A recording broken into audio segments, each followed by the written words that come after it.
ఇప్పుడు మా రామ్ చరణ్ గారు మిమ్మల్ని మేము కొన్ని క్వశ్చన్స్ అడుగుదాం అనుకుంటున్నాం. ఎందుకంటే I think your speech is for the pre రిలీజ్కి మేమే దాన్ని పెట్టేసుకుంటున్నాం, అట్టి పెట్టేసుకుంటున్నాము.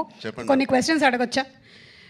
ఇప్పుడు మన శంకర్ గారి విషయంలో మీరు టీజర్లోనూ ట్రైలర్లోనూ చూసాము యువర్ అన్ప్రెడిక్టబుల్ అని. శంకర్ గారు ఏ విషయంలో అన్ప్రెడిక్టబుల్ అనిపించారు మీకు? ఇద్దరిని పక్కన పెట్టుకుని ఎలా మాట చెప్పమంటారు? అన్ప్రెడిక్టబుల్ వాళ్ళ నంబర్ ఆఫ్ డేస్లో వెరీ ప్రెడిక్టబుల్ ఇద్దరు to make such amazing films. అక్కడ రాజమౌళి గారు ట్రైనింగ్ ఇచ్చి పేషెన్స్గా చాలా ఓపిక్గా వెళ్ళి పనిచేయన్నారు. అదే మాకు ఇక్కడ చాలా హెల్ప్ అయింది. అండ్ నాకు దేంట్లో అన్ప్రెడిక్టబుల్ కాదండి.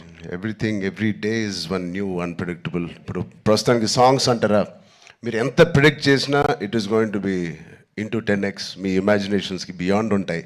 అది నేను ఈ సాంగ్ మాకు ఇది సాంగ్ ఉంటుంది రామ్ అని పంపించినప్పుడు ఏదో ఊహించుకుంటూ ఆయన ఫ్యాన్గా ఆయన సాంగ్స్ చూసి చిన్నప్పటి నుంచి అవన్నిటికీ కంప్లీట్ ఆపోజిట్ అండ్ ఇంకో పెద్ద స్థాయిలో ఆయన చేస్తారు. సో ఇంకా దాని తర్వాత బ్రెయిన్ ఇంట్లో పెట్టి మామూలుగా మేకప్ వేసుకుని వెళ్ళడమే ఆయన సెట్కి. సో అంత బ్యూటిఫుల్ జర్నీ. యా నెక్స్ట్ అలాగే సుకుమార్ గారిది ఒక స్కూల్, ఆల్రెడీ సుకుమార్ గారిది ఒక స్కూల్, అక్కడ మనం డాలస్లో కలిసాము. నెక్స్ట్ రాజమౌళి గారు స్కూల్కి వచ్చారు, అండ్ ఆ తర్వాత శంకర్ గారు pre school, junior school, senior school 2, 3 అలాగే చేసుకుంటూ వచ్చాం. I think I'm very very very fortunate. నిజంగా చాలా అదృష్టవంతుని. వితిన్ 2-3 ఇయర్స్లో నాకు ముగ్గురితో కలిసి పనిచేసే అవకాశం వచ్చినందుకు I thank God so much. వీళ్ళిద్దరూ ఇక్కడే ఉన్నారు కాబట్టి 7-8 ఇయర్స్ ఒక్కొక్కరితో 2-3 ఇయర్స్ అండి. ఒక్కొక్కళ్ళతో 2-3 ఇయర్స్. యా ఓవరాల్గా ఒక 2000 రోజులు అలా పట్టుంటాయి ఆ 3 సినిమాలు కలిపి. యా సో ఇప్పుడు ఇద్దరు ఇక్కడే ఉన్నారు కాబట్టి సూటిగా ఒక ప్రశ్న, who is a bigger task master, Rajamouli గారా శంకర్ గారా? మేము చూసామండి బిహైండ్ అండ్ బియాండ్లో మీరు ఎంత పువ్వులా చూసుకున్నారు. కాదు, ఆర్ఆర్ ఇంటర్వ్యూలో చూశారు కదా ఆయన, నేను నాన్ వెజిటేరియన్ అంటే ఒక లుక్ ఇచ్చాను ఆయనకి. అలాగే ఉంది ఇది కూడా. లేదు, ఇద్దరు టాస్క్ మాస్టర్సే, ఇద్దరు కాంప్రమైజ్ అయ్యే తత్వం కాదు. లక్కీగా ఈ ఫిల్మ్స్లో అన్నింటిలో మాకు ట్రైనింగ్ అయింది కాబట్టి ఎవరైనా ఏం చేయాలని ఇన్ని రోజులు తీస్తున్నారంటే ఇన్ని రోజులు అయిందని అంటున్నాను, అంటే నాకు అలవాటు అయిపోయింది. సో బట్ టోటల్ ఇద్దరితో బ్యూటిఫుల్ సిమిలారిటీస్ ఉన్నాయండి, which is film making is completely different, but behind the screens they both are really motivators for and they give so much of abundance of అవకాశం ఇస్తారు మీకు పర్ఫామ్ చేయడానికి. మీ acting పరంగా అంటారు, dance పరంగా అంటారు, ఎనీ ఆల్ డిపార్ట్మెంట్స్కి ద మ్యాక్సిమం స్ట్రెచ్ చేసే స్కోప్ ఇస్తారు ఆయన. సూపర్. ఇద్దరిలో ఎవరిని కన్విన్స్ చేయడం ఈజీ అండి? అసలు ఇద్దరు కాదు, అస్సలు కాదండి. But both are so beautiful. అంటే చిన్న ఆర్టిస్ట్ నుంచి మా వరకు ఒక టెక్నీషియన్స్కి ఏదైనా ఒక అభిప్రాయం ఉంది వాళ్ళు తెలియచెప్పాలంటే they both are so nice and they so open to any suggestions. నచ్చితే తీసుకుంటారు, లేకపోతే లేదు. థ్యాంక్ యూ, సూపర్ అండి. అండ్ అలాగే మనకి దోప్ అంటే ఏదైనా మనకి ఇష్టం లేని దాన్ని మనం వదిలిపెట్టడం అని. సో అలాగా మీకు ఈ షూటింగ్ టైంలో శంకర్ గారి స్కెడ్యూల్స్లో మీ దోప్ మూమెంట్ ఏంటి? వాచ్ టైంని వదిలేసుకున్నాను, మనసు పెట్టి పని చేయాలని డిసైడ్ చేశాను.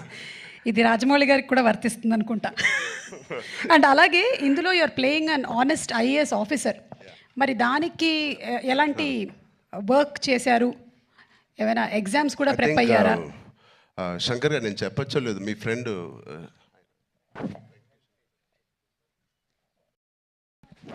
సార్ ఒక మదురై ఎంపీ అండి, ఇప్పుడు కూడా గెలిచి సిట్టింగ్ ఎంపీ వెంకటేషన్ గారు అని. అండ్ సార్ సు వెంకటేషన్ అండి.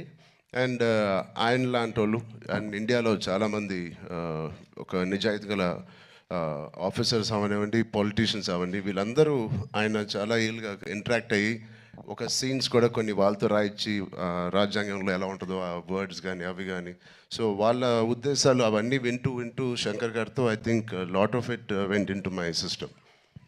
సూపర్. రామ్ చరణ్ గారు, లాస్ట్ అండ్ ఫైనల్ క్వశ్చన్ అండి. ఇది ప్రెడిక్టబుల్, మీరు ప్రెడిక్ట్ చేయాలన్నమాట. మన రాజమౌళి గారు, మహేష్ బాబు గారి సినిమా ఏ సంవత్సరంలో రాబోతుంది? కాదు, నాకు గట్టి నమ్మకం, వేరే కోవిడ్ ఏం లేకపోతే మీరేమీ వరి అవ్వట్లేదు, 1.5 yearలో వచ్చేస్తుంది. సూపర్. 1.5 yearలో కానీ వీ నో వాట్ గోస్. అంత హాస్పిటల్ బాగా ట్రైనింగ్ ఇచ్చాను. But all the artist please 4 pillars కాదు, ఇక్కడే మాకు 6-7 పిల్లర్లు ఉన్నాయి. Because of them the film ఒక సీన్ చేసేటప్పుడు, ఆ షార్ట్ చేసేటప్పుడు ఇలాంటి గ్రేట్ పర్ఫార్మర్స్ లేకపోతే మేము ఎంత చేసినా పైకి ఎలివేట్ అవ్వదు. సో మా శ్రీకాంత్ గారికి, కన్నీ సార్కి, మెయిన్లీ సూర్య గారికి, అంజలి గారికి చాలా థ్యాంక్స్ అండి. And Jayaram sir who's not here, they are the biggest pillars for me in this every scene. And Sai Madhav garu, thank you so much అండి, enjoyed. And the great rock star మన తమన్ గారు ఉన్నారు ఇక్కడ, thank you Thaman for the beautiful opportunity. And Sirish garu, Dil రాజు గారు, thank you. ఇంత ఓపిక్గా మీరు wait చేసి ఈ సినిమా ఫైనల్గా రిలీజ్ చేస్తున్నారు. I hope they give us a grand release. Thank you media మిత్రులందరికీ, thank you so much. Thank you so much Ram Charan గారు. అండ్ ఎస్, చెప్పినట్టుగానే మనం అతి త్వరలోనే సినిమాని వెండితెర మీద చూడబోతూ ఉన్నాము. And will soon meet in the pre release event రాజమండ్రిలో కలుద్దాం.